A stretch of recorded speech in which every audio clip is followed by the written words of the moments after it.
Listo, pastor. Pues buenas Listo. noches. Así que bienvenido, pastor. Le damos la bienvenida y adelante. Gracias, muy amable. Muchas gracias, hermanos. Siempre es un gusto estar con ustedes. La noche de hoy vamos a estudiar el tema las jornadas de Israel. Jornadas es como decir, jornada laboral.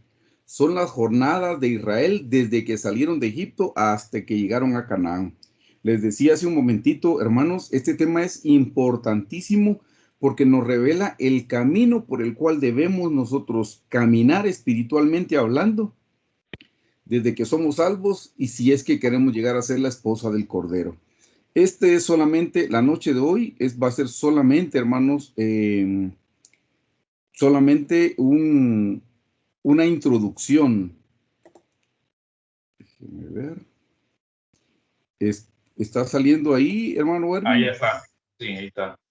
Perfecto. Muy bien, déjeme ver.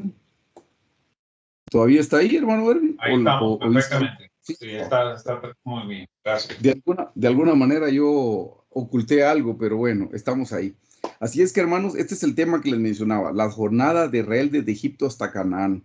Ustedes recordarán, hermanos, que el pueblo de Israel estuvo en Egipto como esclavo 400 años.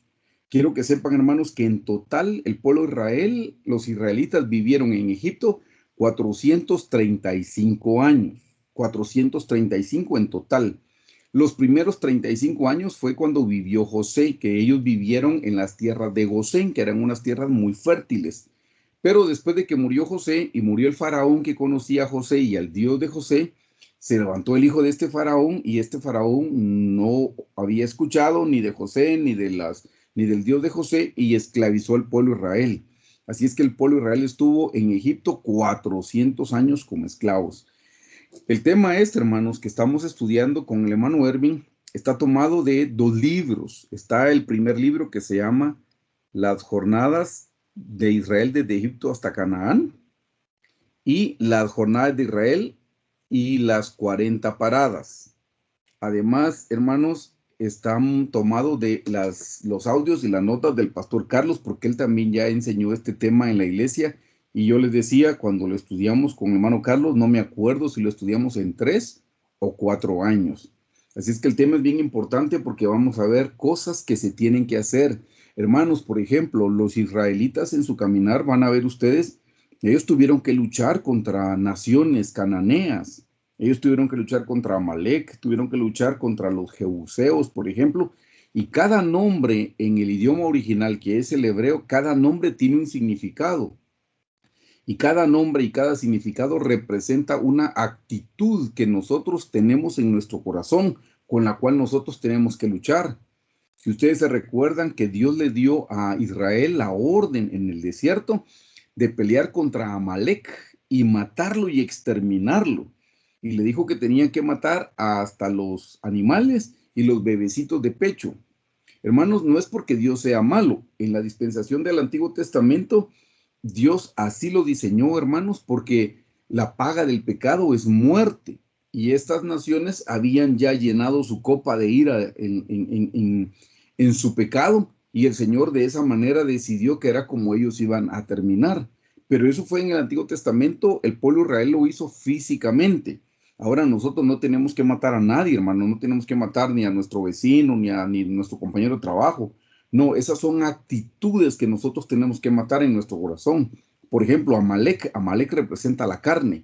Son las actitudes que tenemos. ¿Qué es carne? Preguntará alguno de ustedes. Bueno, es lo que hemos aprendido en Gálatas y manifiestas son las obras de la carne. Dice que son adulterio, fornicación, inmundicia, lascivia y empieza a mencionar todo el fruto de la carne.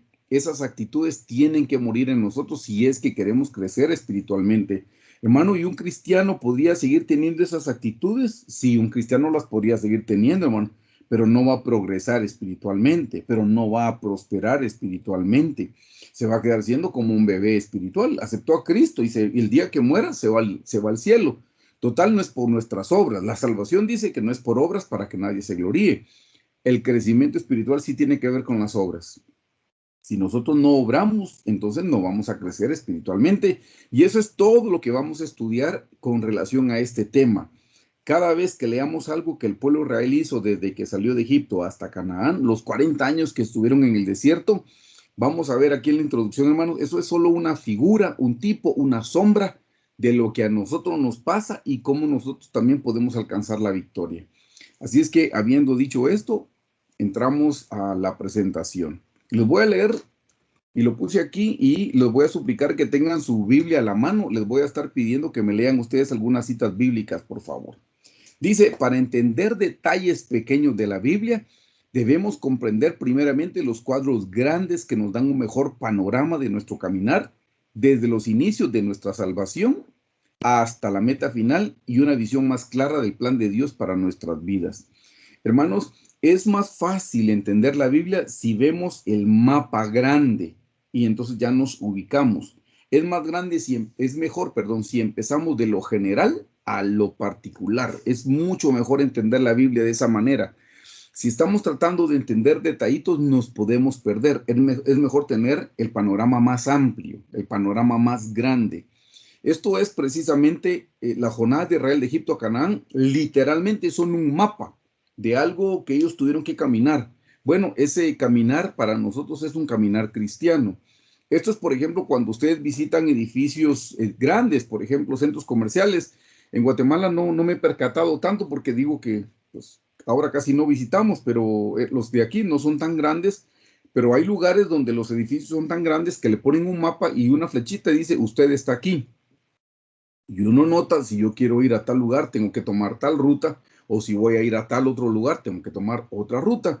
Exactamente esto es lo mismo, hermanos. Es un mapa que nos muestra dónde estamos el día de hoy y los pasos que tenemos que dar, el camino que debemos tomar si queremos llegar a cierta meta. Leo el segundo punto que dice, tomando como ejemplo el detalle de armar un rompecabezas, iniciamos uniendo las orillas rectas para formar un cuadro con bordes rectos y continuamos armando el resto de piezas pequeñas hacia el centro. De esa manera llegamos a formar la figura total. En otras palabras, usamos el principio llamado de lo general a lo particular. Estos dos textos yo los tomé de los libros de la doctora. Y es cierto, hermanos, si ustedes alguna vez han armado algún rompecabezas, uno no empieza armando el centro. El centro, si lo armo, me pierdo, hermanos, porque no tengo idea. Lo mejor es empezar armando las orillas, la parte más grande, y nos venimos a lo particular, nos venimos al centro. Eso es lo que vamos a hacer en este estudio. Vamos a empezar de lo grande y nos vamos a ir a los detalles pequeños para que podamos comprenderlo. ¿Cuál es la necesidad de estudiar la Biblia? Y les puse entre paréntesis, hermanos, no solo leerla. Nosotros los exhortamos, hermanos, a que ustedes lean su Biblia. Deben leer su Biblia. Si quieren conocer al Señor, hay que leer la Biblia. Pero si ya están leyendo su Biblia, entonces ahora tienen que estudiarla, no solo leerla. Miren, hermanos, a mucha gente desafortunadamente la engañan. Tristemente, a muchos cristianos los engañan porque les enseñan cosas que no están en la Biblia. Y la gente, como no ha leído su Biblia, cree todo lo que le dicen. Hermanos, la Biblia dice que nosotros debemos ser como los de Berea. Berea era una iglesia donde cuando les predicaban tomaban nota y todo lo verificaban si estaba en la Biblia o no. Eso es parte de estudiar la Biblia, hermanos. El propósito es no solo leerla. No, empezamos leyéndola, hermanos. No, si no la leíamos, qué bueno que la estamos leyendo. Ustedes los exhorto a buscar planes para leer la Biblia en un año. Hay planes digitales, hermanos, que les ayudan a leer su Biblia en un año. Más adelante, si tienen alguna duda por WhatsApp, les puedo mandar algún link como para que ustedes lo puedan ver. Pero más que leerla, los exhorto a estudiarla. Para estudiarla hay que orar primero, hay que tener herramientas que nos ayuden a estudiar la Biblia, como diccionarios, como concordancias. Ustedes nos han oído mencionar mucho la concordancia de Strong. Bueno, se la recomendamos, hermanos. Eso ya está de manera digital. Es una herramienta que no es cara y que les puede ayudar muchísimo a comprender las escrituras. Así es que, ¿cuál es la necesidad de estudiar la Biblia? Por favor, acompáñenme del lado izquierdo, en color morado, dice: la Biblia es un gran rompecabezas que podemos armar uniendo pieza por pieza. Esto es algo hermoso que lleva trabajo con mucha dedicación e interés personal.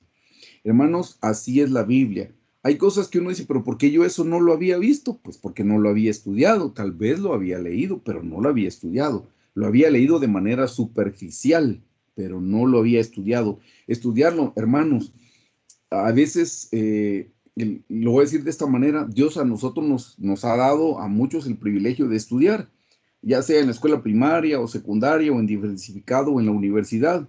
Y uno piensa que el Señor nos permitió estudiar a esos niveles, al grado que sea, no importa, pero que nos permitió estudiar para que tengamos una profesión y para que podamos ganarnos el sustento.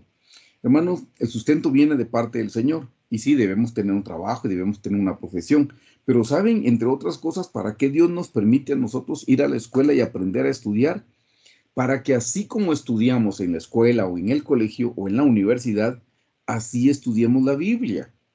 Yo recuerdo cuando tenía que estudiar y desvelarme, investigar. Bueno, es igual con la Biblia. Por eso les digo, la Biblia no es solo para leerla. No, el primer paso es leerla, pero adelante un poco más, estudie su Biblia. Para eso fue que aprendimos a estudiar, ya que estudiamos en lo secular, a los mismos, utilicemos los recursos de la misma manera, hermanos, estudiemos la palabra del Señor. Acompáñenme a Isaías 28:13 que dice: la palabra, pues, de Jehová le será mandamiento tras mandamiento, dice. Noten bien, mandato sobre mandato, renglón tras renglón, línea sobre línea, un poquito allí, un poquito allá, hasta que vayan y caigan de espaldas y sean quebrantados, enlazados y presos. Ven, hermanos, aquí dice cómo es que nosotros tenemos que ir estudiando la palabra del Señor. Dice la palabra pues de Jehová, la palabra de Dios, empieza como mandamiento sobre mandamiento, dice. Mandato sobre mandato. Eso quiere decir que vamos a ir edificando. Es un renglón tras otro renglón, una línea tras otra línea, un poquito allí, un poquito allá. Esto es de ir edificando poco a poco. Empezamos estudiando hoy un tema, pero el tema no lo terminamos y seguimos estudiando un poquito hoy, un poquito mañana, un mandamiento que entendemos hoy, un mandamiento que entendemos mañana, algo más pasado, un renglón tras renglón. Así es como debemos estudiar la palabra del Señor.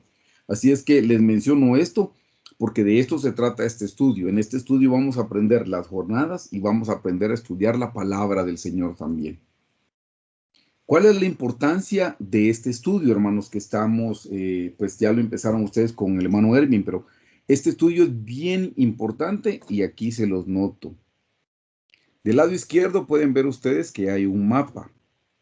Ese mapa lo vamos a ir viendo a lo largo del estudio, pero del lado derecho les anoté, dice, el tema de las jornadas del pueblo de Israel desde Egipto hasta Canaán es un cuadro perfecto que nos habla de un camino con una meta y del crecimiento que debe tener un cristiano desde que es rescatado por Dios del mundo, o sea, Egipto. Por si ustedes no sabían, hermanos, Egipto representa el mundo. Eso se lo dice la mayoría de los predicadores, eso es casi que del dominio público. Egipto representa el mundo y Canaán representa la tierra prometida. Por eso es Israel salió desde Egipto, donde eran esclavos, hasta Canaán. Nosotros salimos del mundo hasta que llegamos a ser la esposa del Cordero, si ese es nuestro deseo. Quiero que sepan que en el desierto murieron muchas personas, nunca llegaron a la meta. Y así les pasa a muchos cristianos. Muchos cristianos no quieren llegar a la meta. ¿Por qué no se quieren esforzar más? ¿Por qué no les interesa? Porque les gustan las cosas de Dios, pero no tanto como para comprometerse, no tanto como para renunciar, porque les gusta el pecado. Hay gente que le gusta tener un pie en las cosas de Dios y les gusta tener un pie todavía en el mundo. Bueno, va a ser gente que es salva, pero que se quedó, ni siquiera empezó a caminar. Se quedaron todavía en el mundo. Esas son las cosas que nosotros vamos a entender aquí. Así es que de nuevo dice, lo que representa es el crecimiento que debe tener un cristiano desde que es rescatado por Dios del mundo, dice, o sea, Egipto, hasta llegar a Canaán, que es la tierra prometida, y hasta llegar al monte de Sión para quienes desean esforzarse para ser la esposa del Cordero. Hermanos, ¿cuál es el llamado más alto de todo cristiano? No es ser pastor. Si usted creía que ser pastor es el llamado más alto, qué pena. Yo no soy un pastor general, soy un pastor asistente, pero ese no es el llamado más alto, hermanos. Ese es un trabajo, ese es un oficio que Dios nos permite realizar aquí en la tierra. Y por si usted nunca lo había escuchado, ser pastor general o ser pastor asistente no da crecimiento espiritual. El oficio que desempeñamos en esta tierra es como que a algunos de ustedes les tocó ser ingenieros o abogados o doctores o licenciados. es una función, es un trabajo que desarrollamos en esta tierra, pero eso no nos da crecimiento espiritual. El crecimiento de un pastor, el crecimiento espiritual de un pastor se da de la misma manera como se da para todo el mundo, estudiando su Biblia, orando y poniendo por obra la palabra del Señor. Esa es la única manera como crecemos espiritualmente, hermanos. No tiene nada que ver si soy alguien en la iglesia, si sirvo. Por eso yo les aclaro y leo, mucha gente se desvive por servir en las iglesias y yo no digo que no, necesitamos servir, debemos servir, es parte de nuestro crecimiento espiritual, pero servir no es una meta. Mucha gente cuando no le dan trabajo en la iglesia, ya tiene sus 2 meses de estar y no le permiten hacer algo, se desesperan y se van a otra. Entonces digo, no andaban buscando a Dios, andaban buscando privilegio. Hace poco hablé con un pastor de México y me encantó la manera como él me lo dijo y me dice, es que hay hermanos, me dijo, hay cristianos de reflector. Dije yo, ¿cómo así? Y me dijo, es que andan buscando el reflector y las cámaras para salir porque quieren dar a conocer su nombre. Hermanos, lo más importante no es nuestro nombre. Por eso les dije, lo más importante no es lo que nosotros podemos hacer por el Señor. Lo más importante es lo que nosotros podemos dejar que Dios haga en nuestra vida. Lo más importante es el Señor, es su nombre, es su sangre, es su Santo Espíritu. Nuestro nombre no es importante en esta tierra, hermanos. Hasta que nosotros no entendamos eso, no vamos a crecer espiritualmente. Así es que ven, dicen que la meta es llegar a ser la esposa del Cordero. Y uno debe tener un gran deseo por llegar a ser la esposa del Cordero, si es que queremos tener una buena recompensa en la eternidad. Así es que, hermanos, esa es la importancia de este estudio que estamos iniciando en estos días. Quiero que noten, estas son citas bíblicas a considerar, dice, previo a entrar al tema. Aquí tienen 2 de Timoteo 3, 16 y 17. Le voy a pedir a alguien que de los que están presentes que me lo quiera leer, por favor. La escritura es inspirada por Dios y útil para enseñar, para redarguir, para corregir, para instruir en justicia, a fin de que el hombre de Dios sea perfecto, enteramente preparado para toda buena obra. Muchas gracias, hermano Mari. Ven, hermanos, que dice, toda la escritura es inspirada por Dios. Noten, hermanos, dijo toda. No dijo solo el Nuevo Testamento, dijo toda. Toda incluye el Antiguo Testamento también. Por cierto, hermanos, eso es 2 de Timoteo, es la segunda carta que Pablo le escribió a Timoteo. Cuando Pablo le escribió esa carta a Timoteo, todavía no estaba totalmente escrito el Nuevo Testamento. Así es que Pablo también se está refiriendo al Antiguo Testamento. ¿Por qué les hago este énfasis? Porque, hermanos, hay muchas personas que no leen el Nuevo Testamento. Dicen, es que eso ya pasó. Estamos de Jesús para acá. Hermanos, la Biblia es un solo libro. No son 2 libros. Y el primer libro ya no cuenta. No, es el mismísimo libro. Hermanos, el Nuevo Testamento, para que sepan ustedes, el Nuevo Testamento viene del Antiguo Testamento. El 80% de lo que ustedes leen en el Nuevo Testamento, el 80% viene del Antiguo Testamento. Un 20% es lo que es añadido, que es algo nuevo. Solo que en el Nuevo Testamento está dicho de otra forma, diferente a como estaba en el Antiguo Testamento. Pero ustedes ven las llamadas de atención. Agarren su Biblia y empiecen a ver las llamadas de atención y se los lleva a otras escrituras y la mayoría de ellas vienen del Antiguo Testamento. Pablo dice, toda la escritura es inspirada por Dios, toda, hermanos. Entonces, no segmenten, no digan, este libro sí me parece o este libro no me parece, hermano. No, toda la escritura. Quiero que noten otra cosa importante, se las puse con letra cursiva. Dice, toda la escritura es inspirada por Dios. Quiero que noten, hermanos, no dice toda la escritura fue inspirada. Porque uno dice, bueno, ya se escribió el Apocalipsis, que es el último libro de la Biblia, lo escribió el apóstol Juan. Entonces la escritura fue inspirada a tiempo pasado. No, ustedes ven ahí, dice, toda la escritura es. Les pregunto, hermanos, ¿la palabra es en qué tiempo está? ¿Pasado, presente o futuro? Presente. Presente. Hermanos, por eso miren la importancia de estudiar la Biblia. Cada vez que nosotros estamos estudiando la Biblia, está siendo inspirada para nosotros en ese momento. Por eso toda la escritura es inspirada, es un presente continuo. Todo el tiempo está siendo inspirada para nosotros. Usted no piense, ay hermano, yo ya leí la Biblia en un año, el año pasado, ya no la voy a volver a leer, porque ¿para qué la leo si ya la leí una vez? No, aquí dice que toda la escritura es inspirada. Vuélvala a leer, porque cada vez que la lee, cada vez que la estudia, Dios se la va a estar inspirando. Por eso ven, dice, toda la escritura es inspirada por Dios. Mire, número 1 dice, y útil para enseñar. Yo se lo subrayé, para enseñar, para redarguir, para corregir y para instruir. En primer lugar, hermanos, la Biblia lo que hace es que enseña, es que señala el pecado. Eso es enseñar, señala el pecado, nos señala dónde estamos fallando. Segundo, redarguir. Una vez que nos señala el pecado, la palabra es la que nos hace sentir incómodos y uno dice, Dios, soy el que está fallando. Pero no solo me señala el pecado y me hace sentir mal, no, también me corrige. Punto número 3 es que me corrige y me dice, por ejemplo, la Biblia dice, el que roba, no robe más. Cuando uno la lee y uno tal vez estaba tomando algo indebido, uno dice, wow, cuando dice el que roba, me está hablando a mí, me siento mal. Pero ¿cómo me corrige? Dice, no robe más, trabaje, dice, ok. Y luego dice, para instruir en justicia. Instruir es como que nos está dando, hermanos, el camino por el cual nos tenemos que conducir. Entonces nos señala el pecado, nos redarguye, nos hace la corrección y ahora nos dice, bueno, este es el camino por el cual debemos tomar. Y miren lo que dice en el versículo 17, a fin de que el hombre de Dios, ¿quién es el hombre de Dios? Ustedes y yo, los que somos creyentes, los que somos cristianos, los que tenemos a Jesús en el corazón. Versículo 17 dice, a fin de que el hombre de Dios sea perfecto. La palabra perfecto es completo, eso significa enteramente preparado para toda buena y obra. O sea, sí debemos obrar, hermanos. O sea, se supone que nosotros recibimos al Señor Jesús para cambiar nuestra conducta, para cambiar nuestra manera de actuar. Para eso es que caminamos con el Señor, hermanos. Somos salvos, pero se tiene que notar el crecimiento. La Biblia dice que por sus frutos los conoceréis y un fruto es una obra, es una actitud.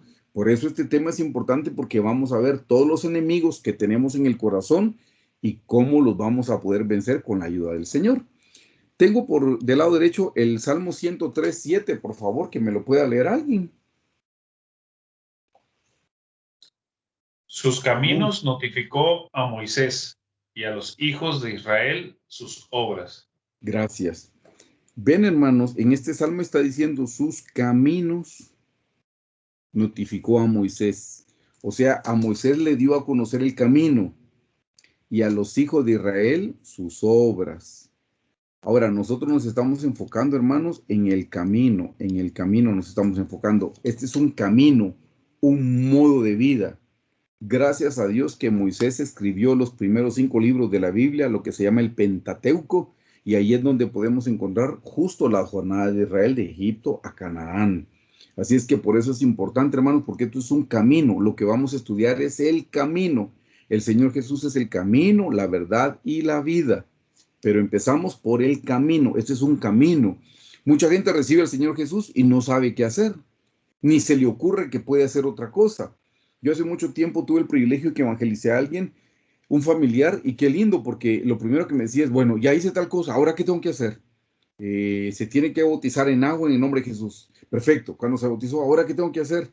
Ahora tiene que ser bautizado en el Espíritu Santo. Perfecto, ya lo tengo. ¿Ahora qué tengo que hacer? Y para todo, ¿ahora qué tengo que hacer? ¿Qué tengo que hacer? Ese es un camino. Mucha gente ni sabe hay mucha gente que cree que la salvación es todo lo que necesita. Y sí, hermanos, para irse al cielo, la salvación es todo lo que necesitamos. Para no irnos al infierno, la salvación es todo lo que necesitamos. Pero hay más cosas que Dios nos quiere regalar en el camino para que crezcamos espiritualmente. Mucha gente ya ni sabe cuál es el siguiente paso que tiene que dar. Bueno, ya soy salvo y no se le ocurre que hay otro paso que dar. O ahora qué tengo que hacer. No a todo mundo se le ocurre preguntar, ¿y ahora qué tengo que hacer? Aquí en este estudio vamos a estudiarlo, valga la redundancia, vamos a ver cuáles son los pasos que tenemos que dar para ir creciendo espiritualmente. Pastor. Dígame, por favor. En el versículo de Salmos que estaba en la lámina anterior, sí, es tremendo ese versículo 103:7, porque cuando habla de caminos, habla justamente, como usted dijo, que es este modo de vida, ¿no? Este curso de acción. Pero hay una palabra ahí que también significa, dice tensar un arco. pisar para doblarlo. Sí. Y la palabra notificó es yadá, que es conocer por experiencia, ¿no? Entonces, Sí. lo lindo que hace, y enlazándolo con 2 Timoteo 3, 16, 17, que hace el Señor, en este caso con Moisés, y si tomamos como referencia 2 Timoteo 3, 16, 17, que es inspirada para nosotros, aquí también nos estamos notificando, nos está dando el Señor a conocer la manera en la que Él desea agarrarnos a nosotros, tensarnos como un arco, y luego dice que dispara, es decir, él nos dispara hasta donde nosotros le dejemos a Él, ¿cómo se llama? Que Él pueda orar en nuestra vida, ¿no? Entonces, solo quería como hacer eso, y la gran diferencia en la otra es que dice que a los hijos a los hijos de Israel le mostró su obra. Entonces, vemos que hay dos estaturas aquí, a uno, como en el caso de Moisés, que lo llevó a una altura mucho más alta, porque a pesar de todos los pesares que vimos la semana pasada con el tema de Moisés, que comenzó a argumentar con el Señor y comenzamos a decirles que yo no puedo, es que quien me manda y todo lo demás, vimos que al final él se dejó, y por eso es que dice que era una persona mansa. Sí. Y en el caso de los hijos de Israel, que fueron muy rebeldes, lo que mostró Dios a ellos, o lo que ellos lograron aprender, fue solamente ver sus obras. Y eso es tremendo. No quería perder la oportunidad para mencionarlo ahí, pastor, perdón. Sí, no, muchísimo, no, al contrario, muchas gracias. Y miren, usted dijo ahí, ¿cuál es la palabra que significa tensar, hermano Erwin? Es darak. Darak. Es la palabra camino, al final, cuando dice que no, perdón, sí, la palabra camino, que es derek, es un camino, y lo otro que es interesante porque es un camino pisado, es decir, que ya alguien más pagó el precio por nosotros, que es en este caso el Señor Jesucristo, y es el curso de vida y modo de acción. Y luego ese nos lleva a la raíz, que es darak, que justamente es tensar un arco. Dice por pisar para doblarlo. Esa es la parte tremenda también. Sí. Y luego dice para disparar. Ajá. La flecha, pues. Sí. ¿Saben qué significa la palabra Torah? La palabra Torah significa lo que está diciendo hermano Erwin, flecha. Torah es una flecha, pero que está apuntando hacia un blanco, hacia un objetivo. Por eso en este estudio el énfasis, hermanos, este estudio está apuntando a que nosotros podamos llegar a ser la esposa del Cordero. Ese es el objetivo. No solamente ser salvos. El salvo es el primer paso y debemos dar muchos pasos más para llegar a la meta final, al objetivo final. Es como apuntar una flecha al blanco precisamente. Así que gracias por lo que estaba mencionando, hermano Erwin. Entonces, pongo aquí la presentación. Listo. ¿Qué podemos aprender de las jornadas de Israel? Aquí le voy a pedir a alguien más que me ayude a leer esta cita bíblica, por favor. Son 12 versículos, ahí están en su pantalla. Solo uno, puede ser un varón o una mujer. Amén. Gracias. Dice la palabra de Dios, porque no quiero, hermanos, que ignoréis que nuestros padres todos estuvieron bajo la nube y todos pasaron el mar.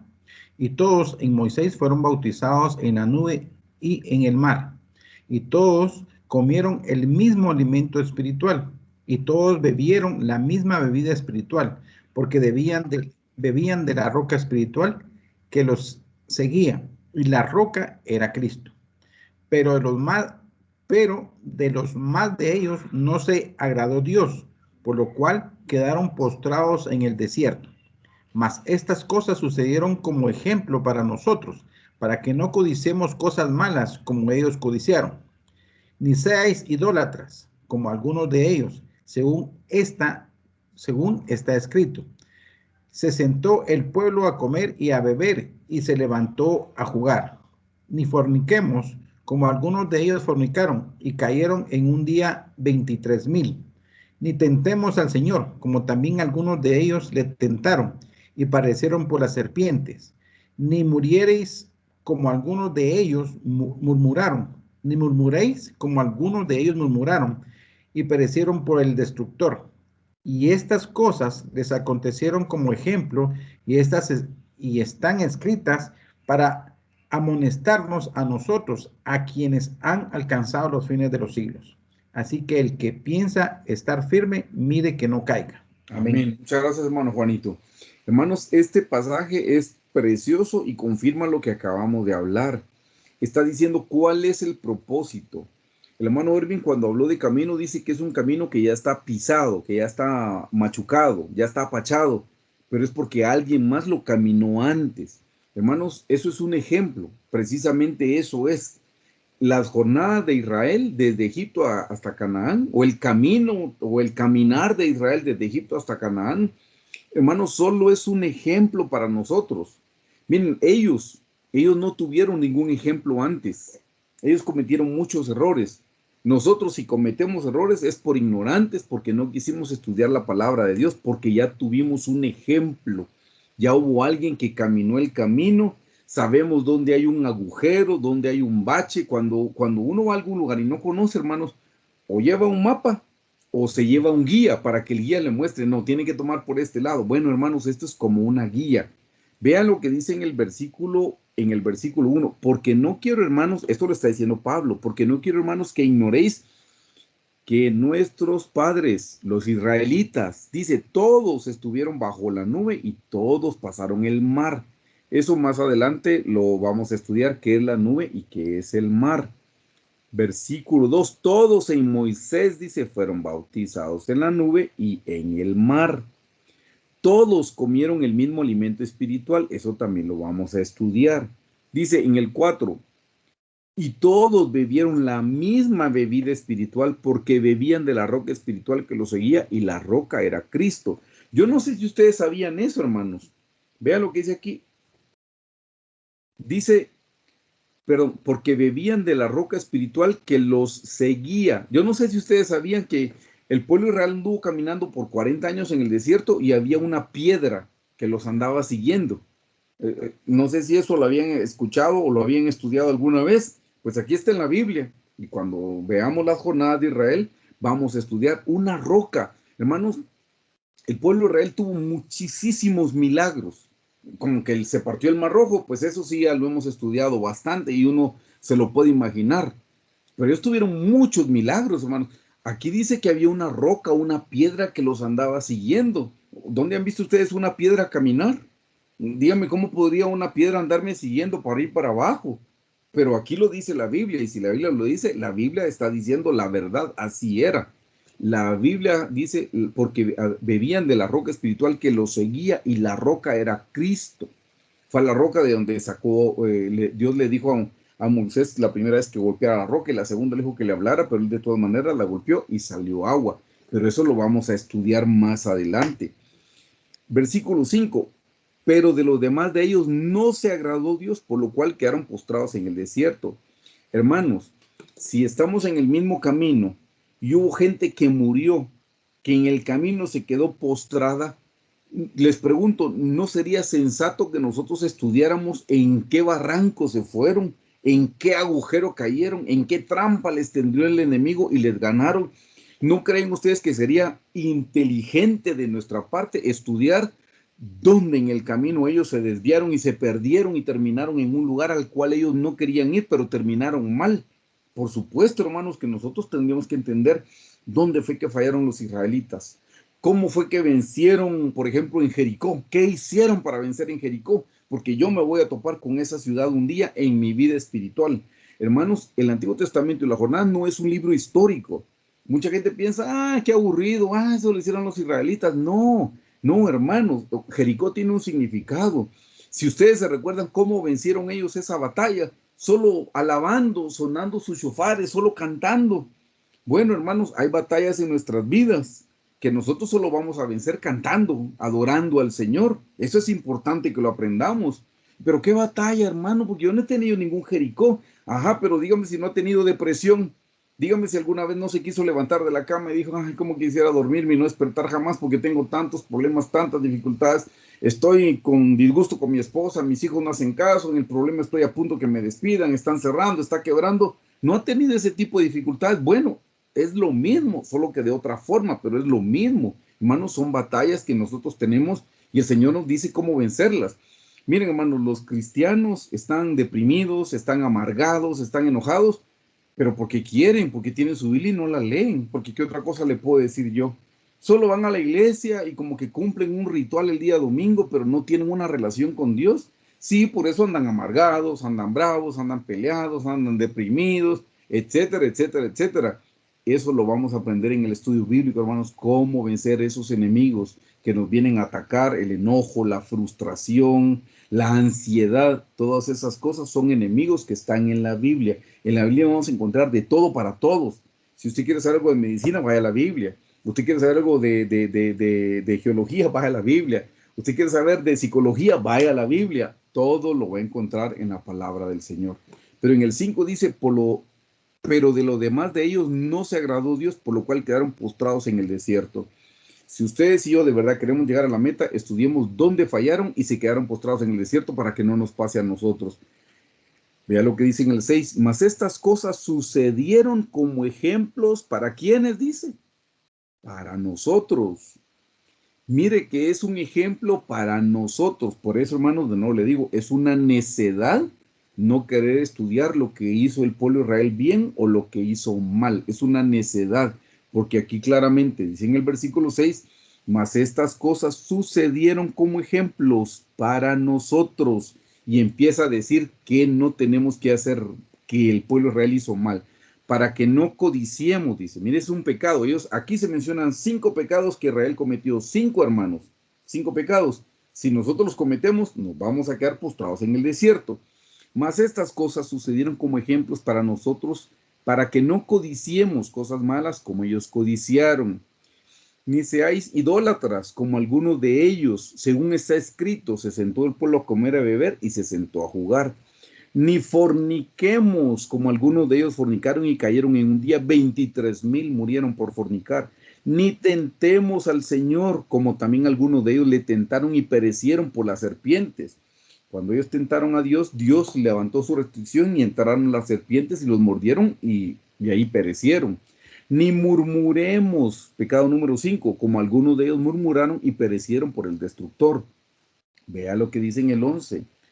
Y estas cosas les acontecieron, otra vez dice, como ejemplo, y están escritas para amonestarnos a nosotros, a quienes han alcanzado los fines de los siglos. Eso es a nosotros en este tiempo. Y dice en el 12, así que el que piensa estar firme, mire que no caiga. Hermanos, si nosotros cometemos los mismos pecados que cometió Israel y nos quedamos postrados, habrá sido porque no quisimos aprender. Porque ejemplo tuvimos, aquí está en la Biblia, está descrito dónde fallaron, dónde perecieron, qué pecados cometieron. Si nosotros cometemos los mismos pecados, nos vamos a quedar postrados, salvos seremos, pero no vamos a crecer espiritualmente. ¿Ven por qué la importancia de estudiar las jornadas? Ahora les tengo esto, hermanos. El patrón de la jornada de Israel va de la mano con el patrón del tabernáculo de Moisés.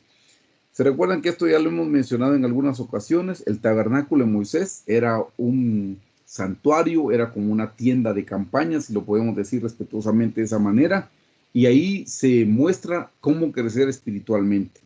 La jornada de Israel es exactamente igual. Aquí estaba Egipto, miren hermanos, aquí estaba Egipto y aquí estaba Canaán. La gente estudiosa dice, hermanos, que los israelitas pudieron haber llegado en menos de un mes a Canaán, en menos de un mes. Miren, aquí está cerca, aquí está el Mar Rojo, ellos tomaron por aquí y para acá. Eso era, aquí está, hermano, estaba cerca. Aquí está Egipto y aquí está Canaán. No estaba lejos. Los que estudian, ya les digo, dicen que en menos de un mes hubieran podido llegar. Y llegaron en 40 años, hermanos. Quiere decir que en este pedacito se iban dando vuelta. 40 años estuvieron dando vueltas, hermanos. No llegaron. ¿Por qué no llegaron? Por rebeldes, por necios. Cuando el Señor los mandó a espiar la tierra, ellos fueron a espiar la tierra por 40 días. Y cuando regresaron, dieron un mal reporte. Dijeron, no, es cierto que la tierra es preciosa y da unos frutos increíbles. Dicen que un racimo de uvas, lo van a estudiar más adelante, hermanos. Dice que un racimo de uvas lo tenían que llevar entre 2. ¿Se puede imaginar usted que de una uva le salió una botella de vino? O sea, para llevar un racimo de uvas entre 2, hermanos, eso era más que su canasta navideña. Eran grandes los frutos. Pero dijeron, hay gigantes. Y por lo tanto no podemos llegar y no podemos llegar. Solo Josué y Caleb dieron un buen reporte y dijeron, no, vayamos, sí, vayamos. El Señor dijo, bueno, por cada día que ustedes estuvieron espiando la tierra, y como dicen que no, por cada día van a estar vagando en el desierto un año, por cada día un año, 40 días, 40 años. Hermanos, esa lección tenemos que aprender a nosotros y no cometer los errores que ellos cometieron. ¿Se dan cuenta? Estaba fácil la llegada, pero se tardaron 40 años. Y hay mucha gente que no crece, hermanos. Tiene 10 años de ser cristiano, 20 años de ser cristiano y no crece. Está dando vueltas en el mismo círculo. Aprendamos qué hicieron mal los israelitas para no hacerlo y así poder progresar más rápido de lo que estamos creciendo actualmente. Aquí les puse, hermanos, la relación que hay entre el tabernáculo de Moisés y la jornada de Israel para que ustedes lo puedan ver. Este es un panorama, hermanos. Se recuerdan que en el tabernáculo de Moisés habían 7 muebles. Este, hermanos, es el mueble número 1. Este es el mueble número 2. Este es el mueble número 3. El mueble número 4. El mueble número 5. Aquí está el 6 y aquí está el 7. Ahí hay 7 muebles, hermanos. 7 es el número perfecto. Ahora, veamos el primer mueble, el número 1. Esto es lo que se llama el altar de bronce. Aquí, hermanos, es donde encontramos la salvación y la limpieza por la sangre del Señor Jesucristo. Quiero que por favor alguien me lea Romanos 3 del 24 al 25. Esa cita no está aquí, solo la tengo anotada, pero necesito que alguien me lea por favor Romanos 3 del 24 al 25. Y si quiere, dedocráticamente, alguien de apellido González que me la quiera leer, por favor. Pero tiene que aclarar, pastor, porque hay varios González aquí. Ah, entonces hermano González. Gilberto. El hermano Gilberto. Va, yo la voy a leer, pastor. Excelente, gracias, muy fina, se lo agradezco. Romanos, ¿qué dijo? Perdone. Romanos 3, 24, 25 está aquí en esta, ahí se la marqué. Romanos 3, 24, 25. Ok, ahorita la leo. No tenga pena, por favor. Dice, pero Él nos ama mucho y nos declara inocentes sin pedirnos nada a cambio. Por medio de Jesús nos ha librado del castigo que merecían nuestros pecados. Dios envió a Jesucristo para morir por nosotros. Si confiamos en Jesús, que murió por nosotros, Dios nos perdonará. Con esto Dios demuestra que es justo y que gracias a su paciencia ahora nos perdona todo lo malo que antes hacíamos. Amén, muchas gracias. Gracias. Ven, hermano, en este altar es donde nosotros encontramos la salvación, que es lo que nos acaba de leer la hermana Glenda. Además de que encontramos en este altar la salvación, también está que en ese mismo mueble está representado el bautismo en el Espíritu Santo. Voy a pedir que por favor alguien me lea Hechos 2 del 1 al 4. Hechos 2 del 1 al 4. O usted, hermano Erwin, si me puede ayudar dedocráticamente con los hermanos, porque yo no los puedo ver ahora que tengo la presentación. Ah, muy bien, pastor, claro que sí. Don Gamaliel, Don ¿está Gama, por ahí? Por favor. Hechos 2. del 1 al 4. 1 al 4.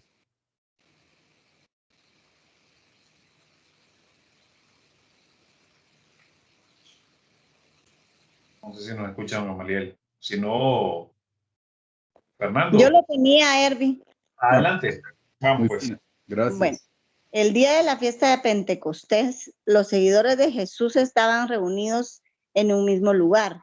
De pronto oyeron un ruido muy fuerte que venía del cielo. Parecía el estruendo de una tormenta y retumbó por todo el salón.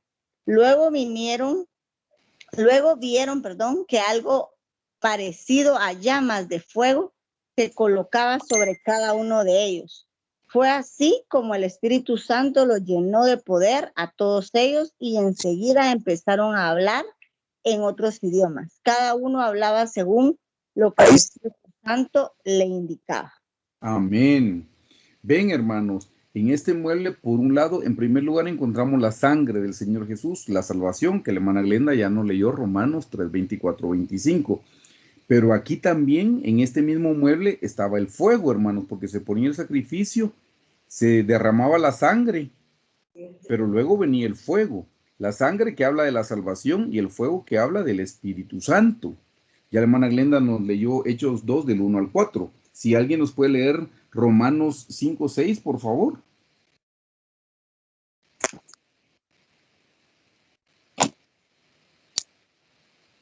Don Gamaliel.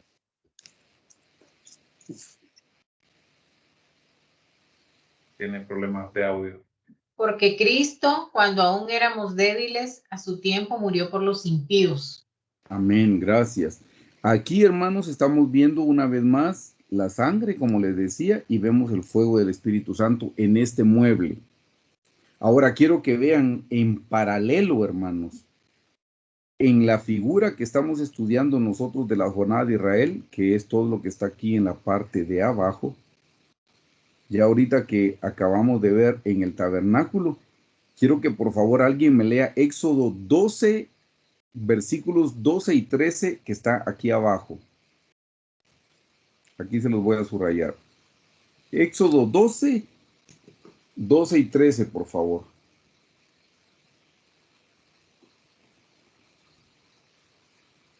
Dale. Pues yo pasaré aquella noche por la tierra de Egipto y heriré a todo primogénito en la tierra de Egipto, así de los hombres como de las bestias, y ejecutaré mis juicios en todos los dioses de Egipto. Yo Jehová, y la sangre os será por señal en las casas donde vosotros estéis. Y veré la sangre y pasaré de vosotros, y no habrá en vosotros plaga de mortandad cuando hiera la tierra de Egipto. Muchas gracias. Se recuerdan, hermanos, que ellos, estando en Egipto, todavía Dios les permitió ver la plaga número 10, que fue la muerte de los primogénitos. Y ellos, para que no entrara el ángel destructor en los hogares de los israelitas, hermanos, ellos tuvieron que poner la sangre en los dos postes y en los dinteles de las puertas. ¿Se dan cuenta? Ahí podemos ver nosotros, hermanos, la sangre, el paralelo que hay, la sangre que se derramaba en este altar del holocausto y la sangre que se ponía en los dos postes y en los dinteles de las puertas. Miren, hermanos, qué lindo, porque era profético desde el día de la Pascua. Esto es el día de la Pascua. Cuando ellos comieron su día de la Pascua, el cordero que mataron fue que pusieron la sangre en los dos postes y en los dinteles de las puertas. Miren la figura tan linda, porque los dos postes y los dinteles de las puertas están representando la cruz del Señor Jesucristo, donde tenía que vertirse la sangre del Señor Jesucristo. Así es que ven, desde el Antiguo Testamento ya se sabía dónde era que iba a morir el Señor Jesucristo, el Cordero de Dios que quita el pecado del mundo. Ven el paralelo, hermanos. Están viendo en la jornada de Israel que había que poner sangre, y lo primero que se ponía en el altar del holocausto era el sacrificio, el animalito que derramaba su sangre. Lo primero que nosotros hacemos es recibir la sangre de Jesús. Cuando decimos, Señor Jesús, soy un pecador, me arrepiento, ven a mi corazón y sálvame, ahí echamos mano de su sangre. Así es que aquí podemos ver el paralelo. Si nos vamos al mueble número 2, en la figura de arriba, el altar del holocausto, esto es el lavacro, hermanos. Así se llama este mueble, el lavacro. Aquí es donde está el bautismo en agua en el nombre del Señor Jesucristo. Le voy a pedir que me lea a alguien Romanos 6 del 3 al 4, por favor.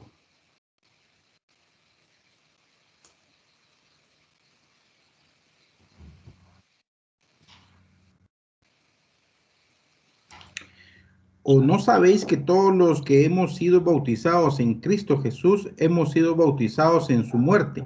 Porque somos sepultados juntamente con él para muerte por el bautismo, a fin de que como Cristo resucitó de los muertos por la gloria del Padre, así también vosotros andemos en vida nueva. Amén. Amén. Muchísimas gracias. Ven, hermanos, aquí claramente está diciendo que hay muerte en el bautismo. En el bautismo hay una muerte, hermanos. Aquí vemos vayámonos a la jornada de Israel ahora. Aquí, hermanos, el mar rojo lo que representa precisamente, hermanos, es eso. representa, hermanos, el bautismo en agua. Eso es lo que representa el Mar Rojo. Lo leímos hace un momento en 1 Corintios 10:12, ¿recuerdan? Ahí está la cita abajo. Dice, todos en Moisés fueron bautizados en la nube y en el mar. ¿Qué bautismo del mar? Pues el bautismo en agua. Es exactamente lo mismo. La cita que acaba de leer hermano Juanito dice, hermanos, que dice, o no sabéis que todos los que hemos sido bautizados en Cristo Jesús hemos sido bautizados en su muerte, porque somos sepultados juntamente con él para muerte por el bautismo. Hermanos, cuando el pueblo de Israel cruzó el Mar Rojo, ¿qué murió en el Mar Rojo? Díganme ustedes, ¿qué murió en el Mar Rojo? ¿O no murió nada? Pregunto.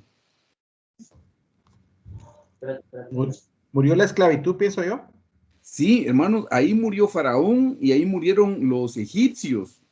Eso es lo que nosotros teníamos. Por eso morimos cuando nos bautizamos, nos meten en aguas, hermanos, porque ahí estamos dándole muerte a nuestra carne y estamos levantándonos de las aguas como un símbolo de la resurrección en el Señor Jesucristo. Eso es exactamente lo que dice el hermano Juanito. En el Mar Rojo, ahí se muere, hermanos, ahí muere Faraón y ahí mueren los egipcios.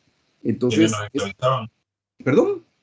Quienes nos esclavizaban o los esclavizaban a ellos. Ajá. Sí, quienes nos esclavizaban. Miren, hermanos, si ustedes hasta el día de hoy están luchando con alguna atadura del mundo, atadura de pecado, atadura del diablo y no la logran vencer, les pregunto si ya ustedes fueron bautizados en el nombre del Señor Jesucristo. Si no han sido bautizados, todavía van a estar luchando, Miren, hermanos, el pueblo de Israel, cuando salió de Egipto, digamos, de este lado del Mar Rojo que les estoy marcando ahorita, ellos todavía se podían regresar a Egipto, hermanos. Todavía se podían regresar. Pero una vez que cruzaron el Mar Rojo y ya del otro lado, allá no se podían regresar al mundo. Una vez que uno es bautizado en agua en el nombre del Señor Jesucristo, ya no hay vuelta para atrás, ya no me puedo regresar. Es que ya hay un mar de por medio, ya no me puedo regresar, hermanos. Entonces, si alguien todavía está luchando, ¿será que Dios existe? Porque estaba viendo National Geographic y dice que eso no es cierto, porque dice que el Mar Rojo es un lugar bien pachito, y bueno, todas esas cosas que salen en la televisión. Si usted está dudando, necesita ser bautizado porque todavía se me quiere regresar al mundo, hermano. Por eso es que tenemos que aprender esta figura para que sepamos de dónde sí ya no hay retorno, de dónde sí ya no hay regreso. Pero vieron el paralelo, hermano. Aquí hay un paralelo, miren. Aquí, y se me olvidó mencionarles algo, en el primer mueble estaba la sangre y estaba el fuego. Aquí estaba la sangre y se me olvidó contarles que la nube que los guiaba es el fuego. Por eso 1 Corintios 10 dice, todos en Moisés fueron bautizados en la nube y bautizados en el mar. Bautizados en la nube, que es el Espíritu Santo, el bautismo del Espíritu Santo, y el mar, que es el bautismo en agua. Se me había olvidado mencionarle la columna. Hermanos, cuando el día de la Pascua ellos salieron de noche, hermanos, dice que de noche los guiaba una columna de fuego. Miren qué milagro, por eso les digo, una roca los seguía, una piedra caminando, una columna de fuego que no llevaba antorcha, no llevaba gas propano, no llevaba nada. La columna iba adelante, hermanos, guiándolos. En primer lugar, caminando de noche necesitaban luz. En el desierto en las noches hay frío, necesitaban calor. En la noche podían salir las serpientes, los escorpiones y el fuego los ahuyentaba, hermano. Eso es figura del bautismo en el Espíritu Santo y eso es lo que vamos a ver en detalle. Ahorita solo estamos haciendo una introducción, no se asuste que tal vez dice, pero va muy rápido, no tenga pena. Cada cosa se va a ir estudiando poco a poco. Pero notan el paralelo, hermano. Ven aquí en el Abacro y aquí está el paralelo con el Mar Rojo. Pasemos, hermanos, este pedazo, miren, este pedazo que está aquí, esto que estoy marcando, esto es Egipto. Este pedazo que les estoy marcando acá, esto es, hermanos, esto es el desierto. Y el último pedacito ya es la tierra de Canaán, lo que les estoy mostrando. En el tabernáculo estaba el atrio, que es de color, hasta se los tengo con color diferente. Este es el atrio, este es el lugar santo.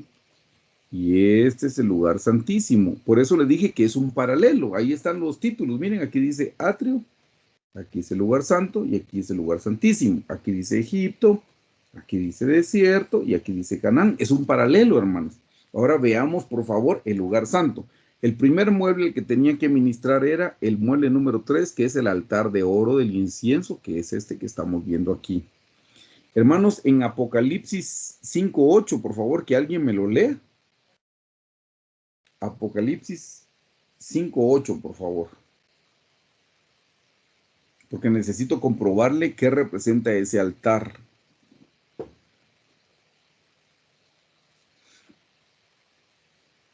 Un hermano 5:8, ¿verdad, pastor? Sí, por favor, Apocalipsis 5:8, muy fina. Gracias. 5:8. Permítame, pastor, que no veo. Aquí está. No, 5:8. no se preocupe, no tenga pena. Gracias. Este es el 6. 5:8, ¿verdad, pastor? Sí, por favor, hermano Gilberto. Apenas hizo esto, los 4 seres vivientes y los 24 ancianos se arrodillaron delante de él. Cada uno tenía un arpa y llevaba una copa llena de incienso que representaba las oraciones del pueblo de Dios. Amén, gracias. Ven ahí, hermano. Dice, el incienso que representa, dijo hermano Gilberto. Las oraciones de los santos. Las oraciones del pueblo de Dios. Y las oraciones. Hermanos, el incienso lo que representa son nuestras oraciones. Eso es lo que representa el incienso, nuestras oraciones. Eso es en el lugar santo.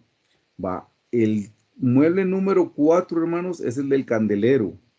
Quiero que por favor alguien me lea el Salmo 119, 105. Salmo 119, 105, por favor.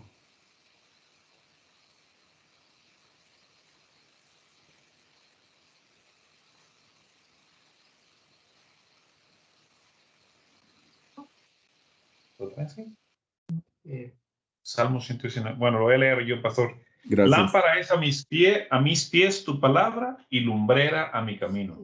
Muchas gracias. Ven, hermanos, que el candelero lo que representa es la palabra de Dios, la teoría. Por eso es importante estudiar la palabra, porque cada vez que la estudiamos es como que estamos encendiendo el candelero en nuestra vida. Así dice el Salmo 119, 105. Lámpara es a mis pies tu palabra y lumbrera mi camino. Ahí hay más citas bíblicas, hermanos. Si ustedes tienen el deseo de estudiarlas, las van a poder ir a buscar cuando haya terminado el estudio. Yo ahora solo por razones de tiempo no les pido que las leamos todas, pero les estoy dando como que la primera para que ustedes lo puedan confirmar. El quinto mueble, hermanos, que aparece es el que se llama la mesa de los panes de la proposición y habla del pan de la palabra. El candelero representa la luz de la palabra, o sea, la teoría. Y la mesa representa el pan de la palabra, ya no es la palabra teórica, sino la palabra puesta por obra. ¿Por qué los panes representan la palabra puesta por obra? Porque, hermanos, cuando el pan es nuestro, cuando lo están amasando en la panadería, cuando lo tienen en la vitrina, cuando lo tengo en el plato, cuando ya me lo comí. Pues cuando ya me lo comí es mío. Aquí está hablando, hermanos, la palabra, cuando la palabra es mía, cuando ya la puse por obra. Hermanos, para poner por obra la palabra, obviamente primero tengo que conocer la teoría. Pero si se queda solo en teoría, le prometo que el diablo le puede robar la semilla de la palabra. Se lo prometo, porque no es una práctica en usted. Pero si hay algún principio bíblico que usted ya lo aplicó en su vida, el diablo ya no se lo puede robar. Si usted no ora, es solo teoría. Y el diablo le va a decir, ay, qué aburrido orar. Ay, sí, de verdad que qué aburrido orar. Pues como no es una práctica en su vida, es una teoría, se la puede robar. Por ejemplo, y aprovecho para decirlo porque no nos estamos viendo ni vamos a pasar el canastito, no se preocupe, pero diezmar, la gente que no diezma es solo una teoría. Y mientras sea teoría, sí, que los pastores son unos ladrones, roban el dinero, yo prefiero dárselo a la gente necesitada, pues, es una teoría y el diablo se la va a robar todas las veces. Pero una vez que usted ha dado, y como dice Malaquías, probadme ahora en esto, si no abriré las ventanas de los cielos. Si usted lo ha experimentado, nunca más va a volver a dudar. El diablo no le puede robar la semilla porque usted ya la puso por obra. Por eso los panes, eso es lo que representan, la palabra de Dios puesta por obra. Eso sería en el lugar santo, hermanos. Ahora nosotros, ¿qué encontramos en el desierto que representa el lugar santo? Pues aquí encontramos, para empezar, están los 10 mandamientos, porque en este monte, que es el monte Sinaí, hermano, en este monte Dios le dio a Moisés los 10 mandamientos. Eso lo que representa, en un sentido, hermanos, es la palabra de Dios. Por el otro lado, también ahí les dio el maná, o sea, el pan del cielo. Por el otro lado, ahí estaban las aguas de la roca, los 12 nombres, las pruebas. podemos encontrar las mismas experiencias que el pueblo de Israel tuvo en el desierto, son las mismas experiencias que nosotros vamos a encontrar en el lugar santo. Y si nos vamos ahora al lugar santísimo, está el arca y el propiciatorio o el asiento de la misericordia. Aquí, por ejemplo, si alguien me puede leer Hebreos 9 del 3 al 5, por favor. Hebreos 9 del 3 al 5, por favor.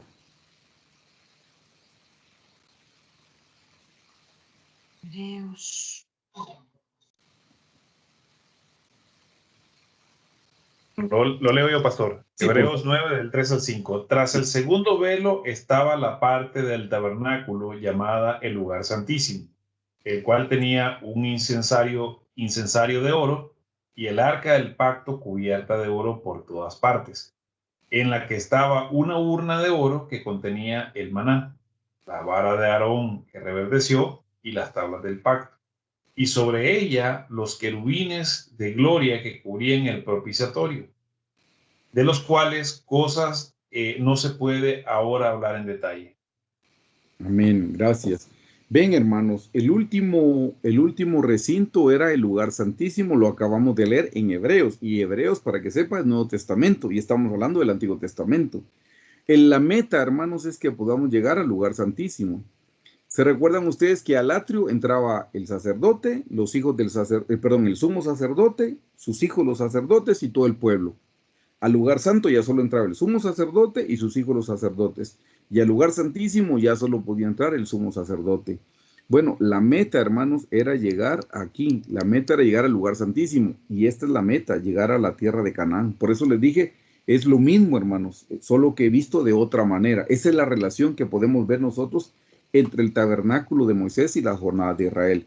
Yo los invito a que ustedes estudien agarrando las citas bíblicas que aparecen ahí, las que ya no pudimos leer la noche de hoy, y que ustedes las empiecen a estudiar. Igualmente, si tienen alguna duda, pues estamos a sus órdenes. La idea, hermanos, es que puedan ver que las jornadas es el mismo patrón del tabernáculo, solo que visto de otra manera. Vamos a ver que en el bosquejo general de la jornada, ¿qué es lo que hay en la jornada de Israel? Aquí les vimos, hermanos, que está Egipto, el desierto y Canaán. Ahora necesito que veamos un segundo aspecto, por eso estamos en el inciso B. Vamos a ver este segundo aspecto dividido en 4 etapas, hermanos, desde Egipto hasta Canaán. Número 1, hermanos, vamos a estudiar la relación de Israel en Egipto. Y esa relación de Israel con Dios era como de hijo. La segunda que vamos a estudiar es Israel en el desierto. Primero estaban en Egipto, de ahí pasaron al desierto. Ahí la relación, hermanos, es de congregación. En el desierto vamos a ver cómo Dios les llama congregación. Cuando estaban en Egipto, Dios les llama hijos. Cuando están en el desierto, Dios les llama congregación. De ahí nos vamos al punto número 3, hermanos, que es Israel ya en Canaán. Y ahí se le llama esposa. Ya en Canaán es esposa, pero todavía en Canaán hay un monte, hermano. Canaán es como un departamento, digamos como el departamento de Guatemala, pero está un volcán, hay un monte. En el monte, que sería el paso número 4, hermanos, ahí es Israel en el monte de Sión. Ustedes han oído ese término, Sión, no solo es Canaán, sino que Sión. Ahí la relación, hermanos, de Israel, de Dios, es como madre. Ahí vamos a ver las escrituras, hermanos, que se le llama como madre. Así es que si volvemos a Israel en Egipto, la relación es como hijo. Ahí es donde recibieron la sangre el día de la Pascua, la columna de fuego y el agua. La sangre, hermanos, es la salvación, como ya lo mencionamos. ¿Se recuerdan? El fuego es el bautismo en el Espíritu Santo. Y el agua, obviamente, es el bautismo en agua. Esos son los elementos que recibieron en Egipto. En el desierto, hermanos, número 1, ahí recibieron el conocimiento teórico porque les dieron las tablas de la ley, los 10 mandamientos. Ahí Dios les dio el tabernáculo, la manera de cómo crecer espiritualmente, y ahí fue donde Dios instituyó el sacerdocio. Dios quiere que todos seamos reyes y sacerdotes. Eso lo recibieron en el desierto. Ya en Canaán, hermanos, ellos recibieron el señorío o la cabeza de Dios. Eso es cuando estamos hablando del arca del pacto y el asiento de la misericordia, eso es el señorío o el gobierno o la soberanía de Cristo. Y ahí ellos obviamente recibieron la conquista de Canaán. Pero en Sión, aquí la figura es la Jerusalén de arriba, que es la madre de todos, dice. Y ahora vamos a ver las citas bíblicas para que ustedes no digan, ¿y eso de dónde salió? Todo tiene citas bíblicas. Veamos el primer aspecto, Israel en Egipto. Les dije que es la relación de Israel con Dios como hijo. Quiero que por favor alguien me lea Éxodo 4 del 22 al 23, por favor. Éxodo 4 del 22 al 23, por favor. Juanito. Y dirás a Faraón, Jehová ha dicho así, Israel es mi hijo, mi primogénito. Ya te he dicho que dejes ir a mi hijo, para que me sirva, mas no has querido dejarlo ir. He aquí yo voy a matar a tu hijo, tu primogénito. Amén. Ven, hermanos, claramente el Señor está diciendo que Israel es su hijo. Esa era la relación que Dios tenía con Israel en Egipto, como un hijo. Dios lo cuidó como a un hijo. 2 veces dice ahí, Israel es mi hijo, Israel es mi hijo. Esa es la relación que Dios tenía con Israel en Egipto como hijo. Que alguien me lea Oseas 11:1, por favor. Cuando Israel era muchacho, yo lo amé, y de Egipto llamé a mi hijo. Gracias. ¿Ven lo que dice? Cuando Israel era muchacho. Eso, hermanos, ¿por qué lo menciona como hijo muchacho? Porque son grados de madurez espiritual. Hay momentos donde, por ejemplo, Juan, el apóstol Juan dice, os escribo a vosotros hijitos, os escribo a vosotros muchachos, os escribo a vosotros padres. Eso es crecimiento espiritual. No es lo mismo un hijito, no es lo mismo un niño que un adolescente. No es lo mismo un adolescente que un padre. Eso habla de crecimiento espiritual, hermanos, para que vayamos entendiendo las figuras que hay en la Biblia. Así es que cuando Israel estaba en Egipto era eso, solo un hijo, era alguien pequeñito. Por eso leemos aquí en Oseas 11:1, cuando Israel era muchacho, yo lo amé, dice Dios, y de Egipto llamé a mi hijo. Ven, esas son. ¿Y cuáles son las experiencias básicas que recibimos cuando estábamos en Egipto, hermanos? Pues la sangre. Les dije, la salvación por medio de la sangre del Señor Jesucristo. En el Cordero de la Pascua, esa es la figura, lo leímos en Éxodo capítulo del 12, del 1 al 51, ahí lo van a poder ver ustedes, y eso está en Efesios 1:7 también, que recibimos la sangre del Señor Jesús, pero también recibimos el fuego, hermanos, y también recibimos el agua, eso lo vimos, pero para que ustedes puedan ver, dice, la columna de fuego y nube figura el bautismo en el Espíritu Santo. Eso está en Éxodo 13, del 21 al 22, si alguien me lo quiere leer, por favor. Éxodo 13, del 21 al 22.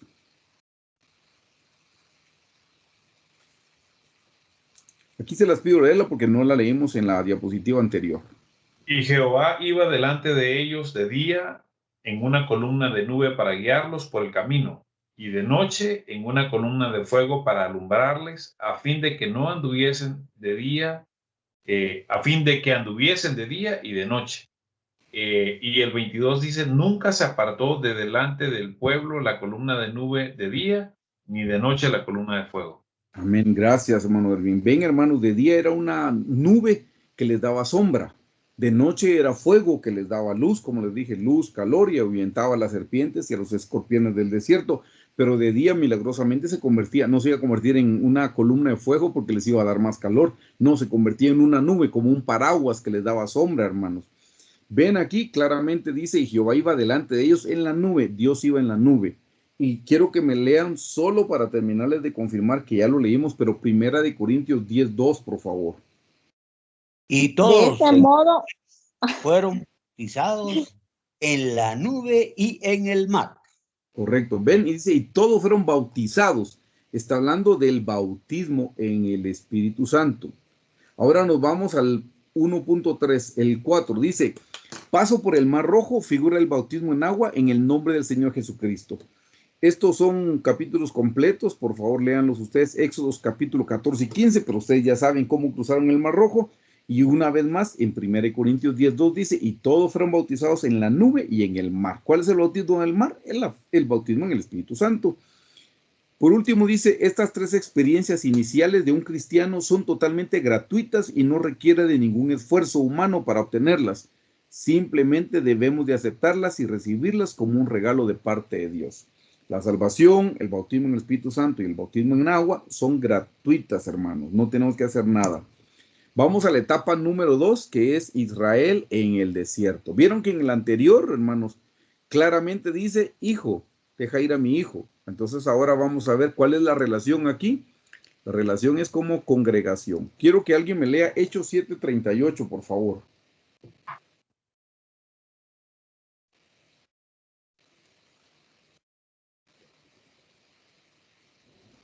En el desierto les llama congregación, ya no les llama hijo, les llama congregación. Hechos 7:38, por favor. Este es aquel Moisés que estuvo en la congregación en el desierto, con el ángel que le hablaba en el monte Sinaí, y con nuestros padres, y que recibió palabras de vida que darnos.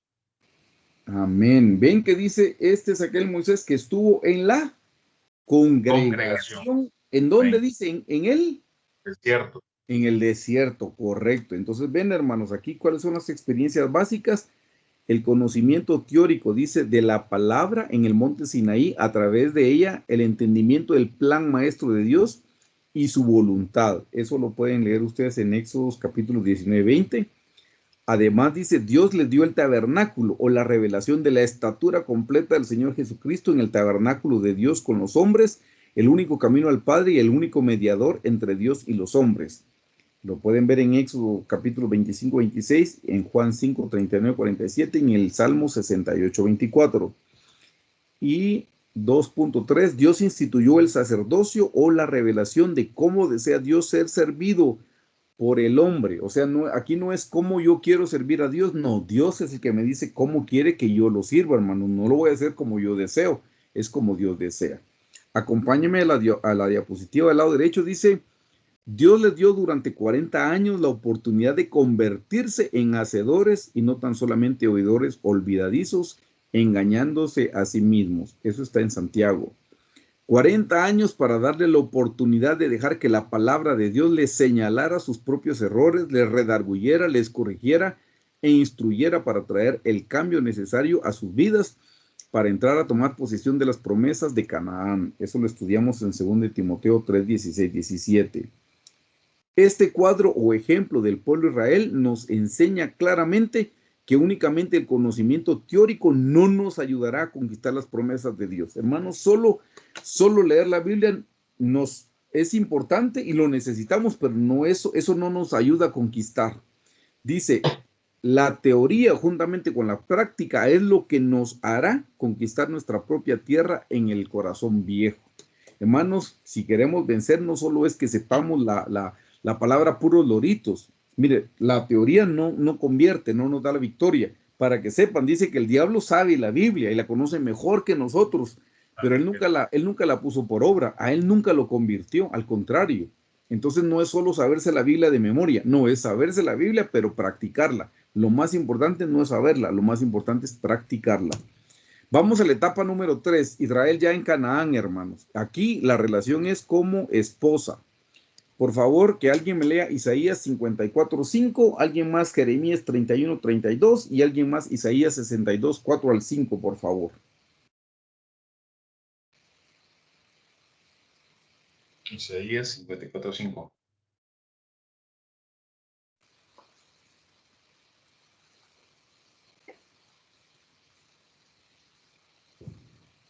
¿Alguien? Isaías 54:5, si quieren lo leo yo, pues. Porque tu marido es tu hacedor, Jehová de los ejércitos es su nombre, y tu redentor, el Santo de Israel, Dios de toda la tierra será llamado. Amén, porque dice, porque tu marido, entonces la relación es como esposa. Jeremías 31:32, hermanos. No como el No pacto. como el pacto. Perdón. Adelante, Juan. Adelante, Juanito. Gracias. No como el pacto que hice con sus padres el día que tomé su mano para sacarlos de la tierra de Egipto, porque ellos invalidaron mi pacto, aunque fui yo un marido para ellos, dice Jehová. Amén. Amén. Isaías 62, por favor.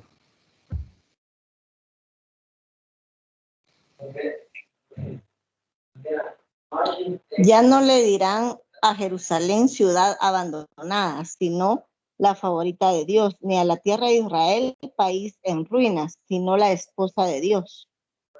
Amén. Ven, El 5 también, pastor, perdón. Sí, el 5. Ajá. Porque Dios se casará con ella, como se casa un joven con su novia. Dios le reconstruirá y vivirá feliz con ella, como vive feliz el marido con su esposa. Amén. Ven, hermanos, la relación en Canaán era como esposa. Notaron, hermanos, empezó como hijitos. Sí, pero de hijitos tuvieron que crecer, de hijitos tuvieron que graduarse a congregación. Después de congregación ya pasaron a ser su esposa. ¿Cuáles son las experiencias básicas? Dice, el señorío o la cabeza de Dios. Al cruzar el río Jordán, todo Israel pasó bajo el arca del pacto que representa el señorío de Dios. Esto significa hacerlo a él la cabeza, el Señor, el dueño, el esposo de nuestras vidas. Eso lo pueden leer en Josué capítulo 3. También dice la conquista de Canaán, que representa la conquista de los enemigos que existen en nuestro propio corazón para que éste venga a pertenecerle únicamente a él. Eso lo pueden leer en Proverbios 16:32. Y esta es la última etapa y con esto terminamos la enseñanza de hoy, hermanos, es Israel en Sión. Diga que esto es Canaán, hermanos. Canaán. Perdón, me faltó una Canaán. Y aquí está un monte. Esto es Sión. Por eso les dije, Canaán diga que es como un departamento, el departamento de Guatemala, pero hay un monte. La meta es llegar a Guatemala, pero subir el monte. ¿Cuál es la relación de Israel en el monte de Sión? Es madre. Ya no solo esposa, sino ahora que dé a luz. Por favor, alguien que me lea Isaías 51, otra persona Ezequiel 16, 44, 45, otra persona Oseas 2:2 y del 4 al 5, por favor. Isaías 51.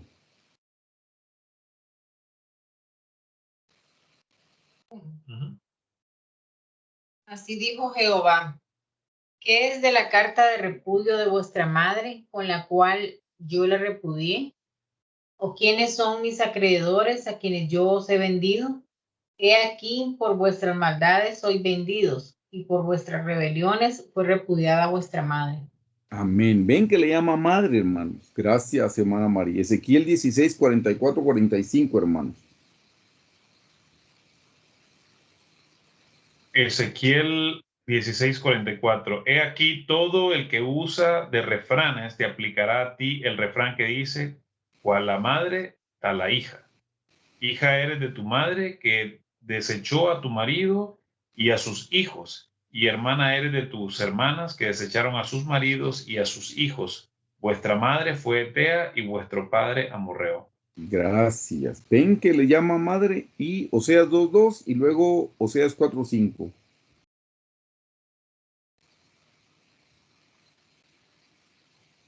Dios también dijo, para mí Israel fue como una esposa, pero me fue infiel y ya no tengo nada que ver con ella. Así que ustedes israelitas, preséntela ante los jueces, que deje de protestar como una cualquiera, que deje de complacer a sus amantes. Uy. ¿Cuál fue Qué fea. Es Oseas 2:2, hermana Glenda. Sí, ese leí. Es que sí, la versión cambia un poquito porque no dice madre, sino dice esposa. Yo ¿Qué versión leí tenés? El lenguaje actual. Cambiar la 60. El lenguaje actual, pues obviamente, precisamente por eso puede cambiar un poco, pero la versión Reina Valera 60 dice, contended con vuestra madre, contended, porque ella no es mi mujer ni yo su marido. Aparte, pues sus fornicaciones de su rostro y sus adulterios de entre sus pechos, no sea que yo la despoje y desnude, la ponga como en el día en que nació, la haga como un desierto, la deje como tierra seca y la mate de sed. Pero ven que ahí también se menciona madre. Y Oseas 4:5, si lo tiene alguien, por favor. Caerás por tanto el día, y caerá también contigo el profeta de noche, y a tu madre destruiré. Gracias. Ven, hermanos, que ahí están las citas bíblicas que les comprueban cuál es la relación que Dios tiene con Israel en cada etapa del camino. Eso habla de madurez espiritual. Entonces, la figura de la Jerusalén de arriba, eso sí necesito que leamos Gálatas 4:26 y Hebreos 12:2, por favor, y con eso finalizamos. Gálatas 4:26. Mas la Jerusalén de arriba, la cual es madre de todos nosotros, es libre. Amén. Ven, la Jerusalén de arriba, la cual es madre de todos nosotros. Esa es la relación. Y Hebreos 12:22, por favor.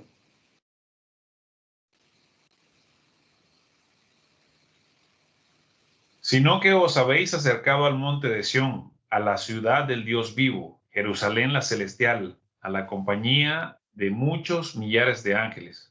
Amén. Ve que se le llama la Jerusalén de arriba. Así es que, hermanos, esto es lo que nosotros, Dios mediante, vamos a estar estudiando, hermanos, en estos días. Entonces, de esta pequeña introducción, no sé si ustedes tienen alguna duda.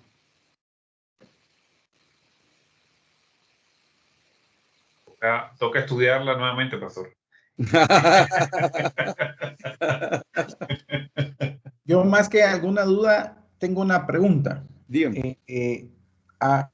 Hermano pastor, usted habló de con referencia a las obras. Sí. Y también habló del servicio. Sí. Obras no es sinónimo de servicio. Sí. O cuando dice la palabra de Dios y que se acaba de terminar ahorita, donde dice que el Señor nos dice cómo podemos servirle a Él. Sí. Amén. Y sí, entonces yo lo estoy entendiendo así, que Él quiere que nosotros le sirvamos a Él por medio de los hermanos. No sé si estoy equivocado. Sí, correcto, así es. Yo le voy a buscar una cita bíblica ahora, déjeme ver. Sí. Déjeme ver, disculpe, ahorita le digo. Mire, eso que está preguntando es bien importante y que lo sepamos, hermanos. Miren, pues, Santiago dijo, la fe sin obras es muerta. Nosotros primero tenemos fe en el Señor Jesucristo y después tenemos las obras. Y la fe sin obras es muerta, o sea que si nosotros decimos que yo tengo fe, dice ahí Santiago, y hay un hermano que está pasando penas y yo solo digo, ay, pues Dios te bendiga, Dios te va a dar la provisión y yo no le proveo para sus necesidades, de nada me sirve. Entonces en el orden primero viene la fe y después vienen las obras. Las obras es lo mismo que el servicio que está mencionando el hermano Juanito. Ahora, ustedes se recuerdan, hermanos, yo les mencioné la cita bíblica donde hay gente que le dice al Señor, Señor, en tu nombre echamos fuera demonios, Señor, en tu nombre hicimos milagros, en tu nombre profetizamos, y el Señor les dice, no los conozco, hacedores de maldad. ¿Por qué les dijo eso si el servicio es importante? Porque, hermanos, el servicio es importante toda vez que nosotros lo estemos haciendo por amor al Señor. Porque si somos honestos, hermanos, muchas veces podemos servir, pero con malas intenciones. Por eso en 1 Corintios dice, si yo diera mi cuerpo para ser quemado, si yo diera mis bienes a los pobres y no tengo amor, de nada me sirve. Pero ahí el amor es el amor al Señor. Lo que el Señor espera, hermano Juanito, es que cuando nosotros servimos, sirvamos por amor a Dios y en obediencia a un mandato de Él. Mucha gente sirve, pero nunca le pregunta a Dios si Dios quería que lo sirviera de esa manera. Mucha gente hace cosas importantes, hermano, pero sin que Dios se lo haya mandado. Y como dijo uno de los cantantes cristianos, no me recuerdo quién fue, de Pío Brunet me parece, dijo, lo peor que le puede pasar a un cristiano, presten atención, lo peor que le puede pasar a un cristiano es tener éxito en algo que Dios no le mandó a hacer. Es lo peor que le puede pasar, porque se va a engañar, va a creer que está haciendo lo correcto, pero Dios no le mandó a hacer la obra que hizo. Entonces, para que ustedes vayan, para que yo me pueda dar a entender y ustedes puedan comprenderlo mejor, hermanos, sí debemos servir, pero el primer servicio, ¿saben cuál es el primer servicio que uno le tiene que dar al Señor? El primer servicio es orar y el primer servicio es leer la Biblia y estudiarla. Ese es el primer servicio y ponerla por obra. lo que está en el lugar santo. Ese es el primer servicio. Y después de eso, hacer lo que Dios me mande a hacer, pero no hacer lo que yo quiera. Por eso es que esa gente dice, en tu nombre echamos fuera demonios, en tu nombre. Y Dios le dijo, no los conozco. Ustedes lo hicieron porque ustedes quisieron, pero yo nunca se los mandé. Por eso es que Marcos Brunetes es el que dice, lo peor que le puede pasar a un cristiano es tener éxito en algo que Dios no le mandó a hacer. Porque si Dios no le mandó, no le mandó. Y quiero llevármelo a esta cita bíblica, Apocalipsis 19:7 creo que es. Si me quieren acompañar, Apocalipsis 19:7. Sí, correcto, así es.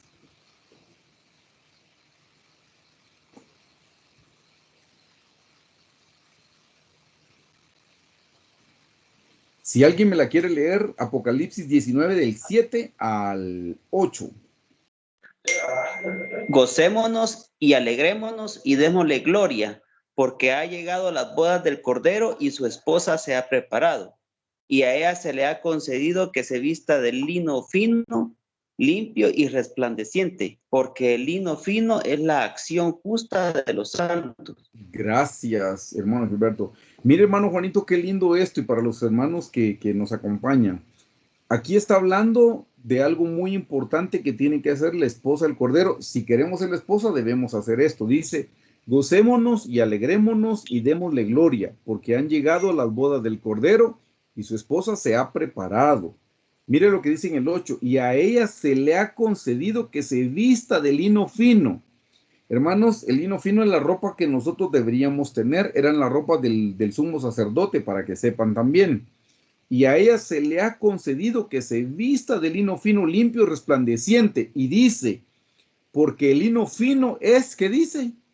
Las acciones justas de los santos. Las acciones justas. ¿Sabe qué palabra es acciones, hermano Juanito? Es obra y es servicio. La palabra acciones son obras y servicios. Quiere decir que la esposa del Cordero se viste de acciones, se viste de servicio. Pero note bien lo que dice.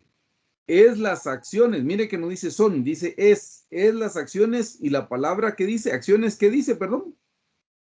Justas. Justas. De los santos. Sí, justas de los santos. Pero mire que las acciones son obras y son servicio. Pero dice acciones justas, servicio justo, obras justas. La palabra justa, si usted tiene una concordancia de Strong, dice obra equitativa, estatuto, decisión, ordenanza, juicio, justificación o justo. ¿Sabe qué significa? Obras, pero que Dios me mandó a hacer, no las que yo quise hacer. No es cualquier obra que yo quiera hacer, no, es las obras que Dios me mandó a hacer. Por eso, hermanos, un ejemplo. Cuando uno va a ayudar a una persona necesitada, lo primero que uno debería hacer es orar y preguntarle al Señor. Porque uno podría regalarle a una persona necesitada, pero regalarle para que diga qué bueno soy, para regalarle para que digan, ay, qué hermano más piadoso, mire, se quitó el pan de la boca para dárselo al pobrecito, pero lo que quería era una recompensa terrenal, que hablaran bien de mí. Aquí lo importante no es lo que yo puedo hacer, sino hacerlo, pero de acuerdo a la voluntad del Señor. No sé si notan la diferencia. No es lo mismo hacer cualquier servicio, cualquier obra, no. Hacerlo porque Dios me pidió hacerlo, no porque yo quise hacerlo, porque yo lo podría querer hacer con cualquier intención torcida. Quererlo hacer para que me miren, quererlo hacer para que mi nombre sea exaltado, eso no tiene ninguna importancia ni aquí ni en el reino. El Señor dice, si ustedes hacen algo para que le den las gracias, ya recibieron su recompensa. Háganlo en lo secreto, para que cuando lo hagan en lo secreto, yo lo voy a recompensar en público. No sé si notan la diferencia, hermano. ¿O usted quiere decir algo, hermano Erwin, por favor? Yo quizás complementarlo del polo opuesto, pastor, porque estaba aquí leyendo qué sé yo, en Santiago, en el mismo Santiago 4:17, que dice dice, a aquel pues que sabe hacer lo bueno y no lo hace, le es pecado. Es decir, en términos del servicio, hay cosas que son obvias, pues, o sea, no necesito yo que me nombren diácono o que me nombren de X o Y cosas para poder hacer lo que está a la mano para hacer. Quizás en ese sentido complementarlo, porque, como le digo, en Lucas 12:47 dice, y aquel siervo que sabía la voluntad de su señor y que no preparó ni obró conforme a su voluntad, recibirá muchos azotes. Nuevamente, aquí lo que vemos justamente es que no hacemos las obras con un propósito de obtener una recompensa, sino que las hacemos porque es nuestra obligación hacerlas, ¿no? Sí. En un sentido estricto de la palabra. Ahora, en un sentido ministerial, obviamente necesitamos tener una alianza de parte del Señor, porque si no nos va a pasar como también estudiamos a Moisés, que al inicio de su ministerio él quiso decir, listo, ya yo soy el elegido y soy el llamado, y voy a empezar a hacer la justicia de acuerdo a lo que yo creo que es la voluntad del Señor, y con eso mató al egipcio. Sí. Y vimos cómo pasó un montón de tiempo hasta que el Señor lo vació de él y se dejó entonces de alguna forma a que el Señor hiciera crecer la voluntad de él en la vida de Moisés, ¿no? Así lo veo también yo, pastor. No sé si... Sí. No, está bien. Yo le podría añadir, se recuerdan, hermanos, que cuando el Señor Jesús pasó una vez por la casa de Marta y María, se los voy a leer, eso está en Lucas 10:38. Aconteció que yendo de camino entró en una aldea y una mujer llamada Marta le recibió en su casa. Esta tenía una hermana que se llamaba María, la cual sentándose a los pies de Jesús oía su palabra. Noten que María solo estaba escuchando, entre comillas, solo estaba escuchando la palabra de Dios. Pero Marta se preocupaba con muchos quehaceres y acercándose dijo, Señor, ¿no te da cuidado que mi hermana me deje servir sola? Como dice, mira, esta araganota y esta echadota solo oyendo tu palabra, y yo aquí estoy cocinando, limpiando, trapeando y haciendo de todo.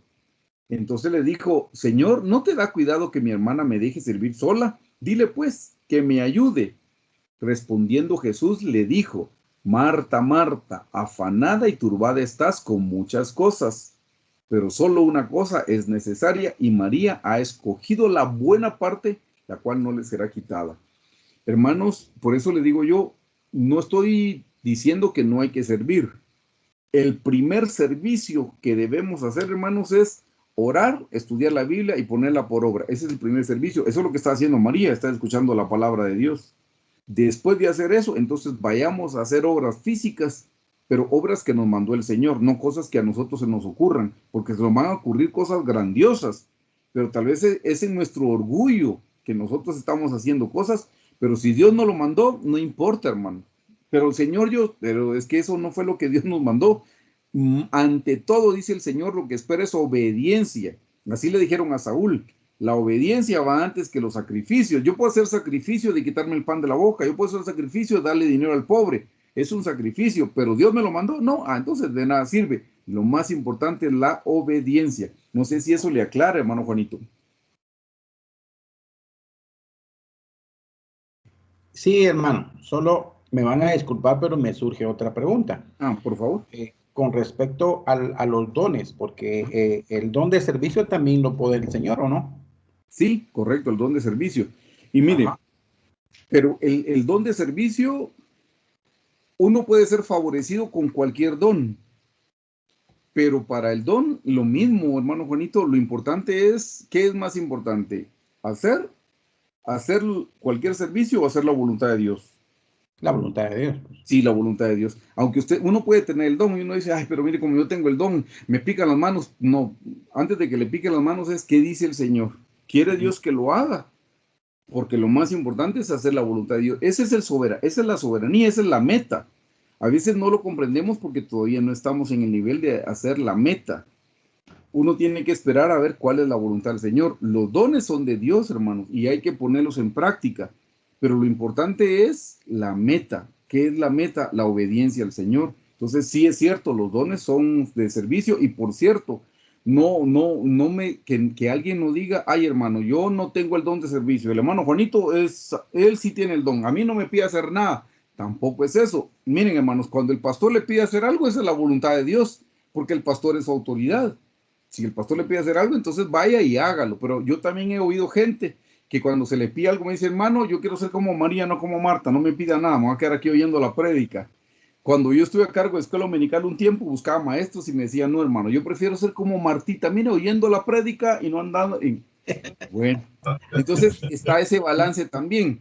¿Qué es la voluntad de Dios? Pues la Biblia dice que lo que viene a través de una autoridad o Si yo oré en la mañana y le puse al Señor mi día, lo que te venga a la mano, hazlo, dice, según tus fuerzas. Ese es el balance que podemos dar. Pero si oramos en la mañana diciendo al Señor, guíame tú, lo que me venga a la mano, yo lo voy a hacer según mis fuerzas. Ese sería el balance, hermano Juanito. No sé si le aclaro o... No, ahí estamos bien, pastor. Le agradezco mucho. Para servirle, pues. ¿Alguna otra pregunta, hermanos, con relación al tema de las jornadas de Israel?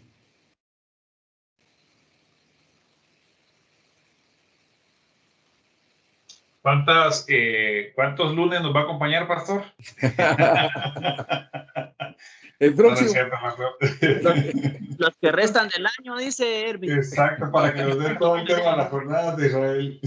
Cuando termine la pandemia.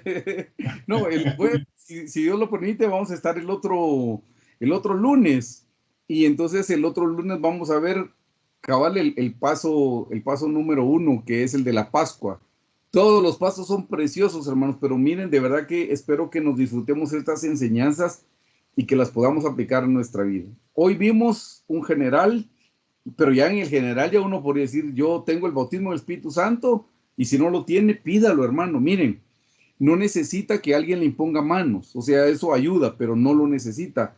Yo he tenido hermanos conocidos que lo recibieron, uno lo recibió bañándose, el otro era un hermano católico, me recuerdo yo, y él estaba rezando cuando empezó a hablar en lenguas y me dice, mira, ¿qué me pasó? Yo dije, ¿se lo explico o no se lo explico? Porque no sabía cómo explicárselo.